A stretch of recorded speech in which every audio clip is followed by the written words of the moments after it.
Hey class, this is Professor Adams, and I'm here to teach you about what's on Quiz 3, which is adjusting journal entries. Adjusting journal entries occur due to the passage of time.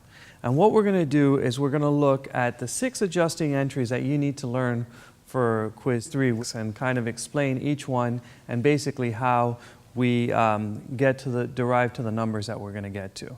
So why don't we get started? So here we see our first problem. It says insurance is expired on July 31st for $2,000. What that means, class, is I'm sure many of you probably have paid your insurance in advance. Normally we pay it 6 months in advance. Well, what happens is we have an asset here, and that's called prepaid insurance. And what prepaid insurance represents is the fact that we've paid a few months in advance. However, as the passage of time occurs and we get to the end of the month, you'll see here that we need to basically adjust and expense for the prepaid insurance. So let's go ahead and do the first one. All of these are going to occur again on July 31st due to the passage of time. So with number 1, on July 31st, what we're going to do is we are going to basically have an insurance expense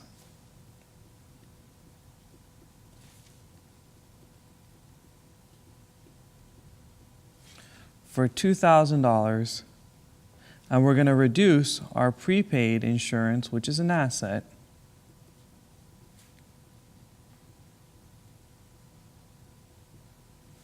by $2,000. Put the commas in here. Okay, so there we go. So now we got through problem 1, and we're going to get through problem 2. So problem 2 is about supplies. And you know, for example, I buy markers all the time, right? But do I count my markers every day as I use them? No. What I do is I look at the markers that I have in the beginning of the month, then I'm going to look at the markers that I have at the end of the month. I'm going to take the difference, and that's going to show me the markers that I've used. So why don't we go ahead and look at what we have here. It says supplies on hand at July 31st is $500. On hand means those are the ones that we have left over. They're on hand. They're in our hands. We can go and pick them up, and those are the ones that are left. So what you see here is our supplies on hand is $500. If we look over here at the balance sheet, we see supplies on our balance sheet was $9,800. So what we need to do for this problem is we need to basically take the $1,980 that came here from our supplies, subtract $500, which represents our supplies on hand, and we have $1,480.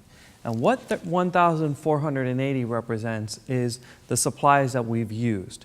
Anytime we use up an asset, supplies being an asset, that creates an expense. So you notice in the first problem we had insurance expense. Why? Because we used up an asset called prepaid insurance.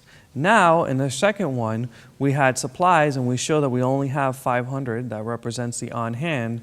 So that means that we've used up $1,480, and therefore we need to go ahead and expense that. So the way we do that is we have an account called supplies expense.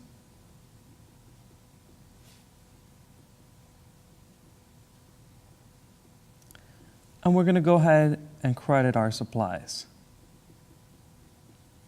And again, we do this on July 31st, and we're going to do this for $1,480.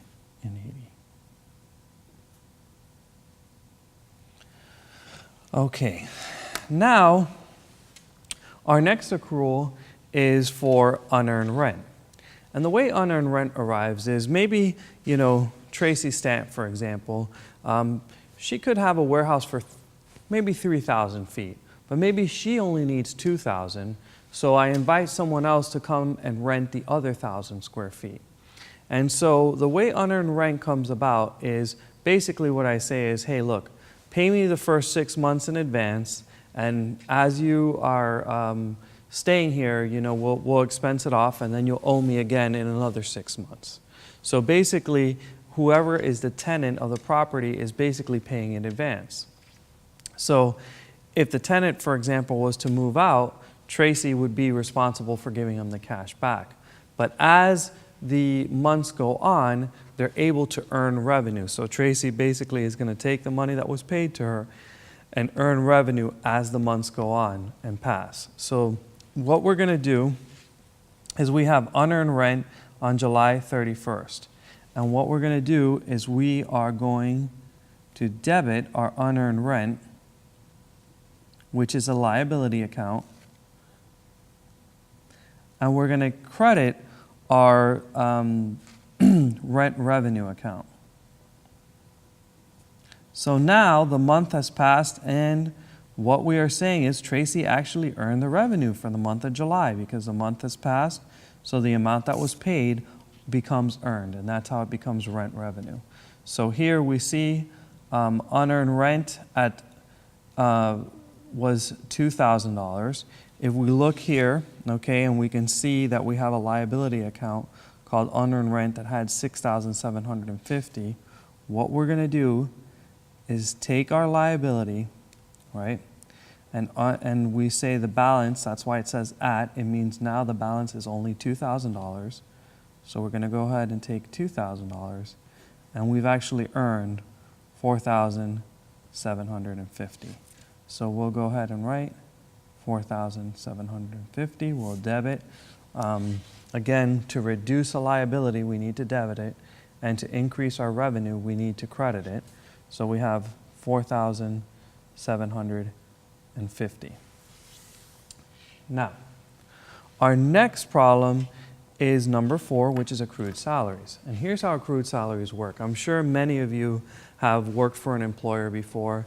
And what happens? Normally, I come in the first day of work and I get paid 2 weeks later. I don't necessarily get paid the first day I started working. Very rare.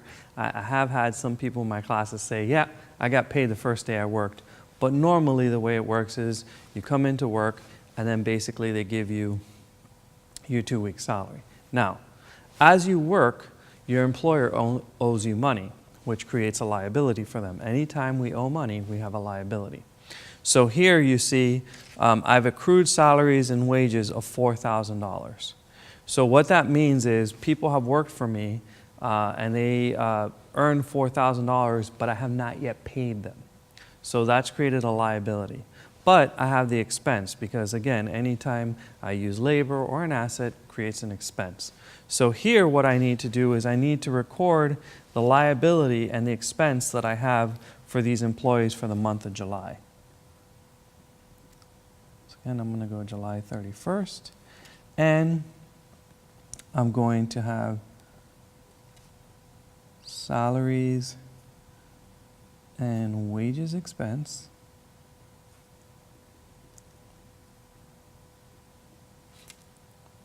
$4,000, and I will have my liability account, which is salaries and wages payable for $4,000. All right, so we're doing well here. We're through 4 problems, so we got 2 left. Now, I'm sure many of you guys have seen at this point accounts receivable, which is an asset, and then fees earned, which is a revenue account. So basically what this says is, in number 5, is fees are earned but unbilled on July 31st. So what that creates is an accounts receivable. Anytime that you're expecting to receive money from a client, you have created an accounts receivable. So what this says is, hey, I've worked for people and I've earned $8,500, right? But they haven't paid me yet, so I'm expecting to receive money from them. So what we're going to do is on July 31st, we're going to go ahead and record the money we expect to receive from our clients. So here we have accounts receivable. So again, this is the money we expect to receive from our clients for $8,500. And then we worked, so we have fees earned for $8,500. Okay, one more left. And the last one that we have left, okay, arises from depreciation. And here's how that works.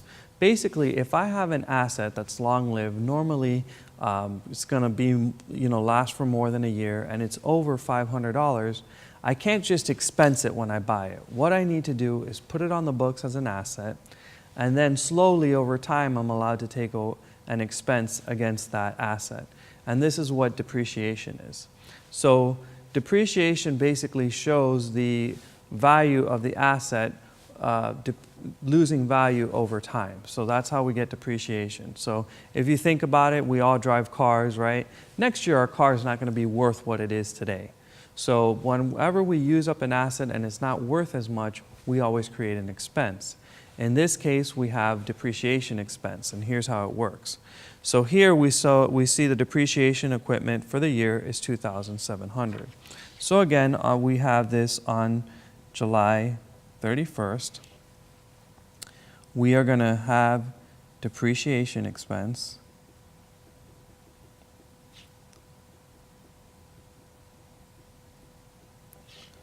for $2,700.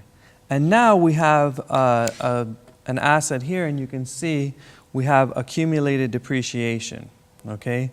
So accumulated depreciation is going to be the account that we use. Here we have one for the building, and now we have an account also for the equipment. And of course, here we're showing that we're depreciating our equipment for $2,700. So what we're going to do is we're going to go ahead to this accumulated depreciation account. So you can see we have accumulated, and we're going to go ahead and credit that for $2,700. So there you have it. We went through our 6 entries, and hopefully, now you have the confidence to go ahead and try this on your own. Thank you.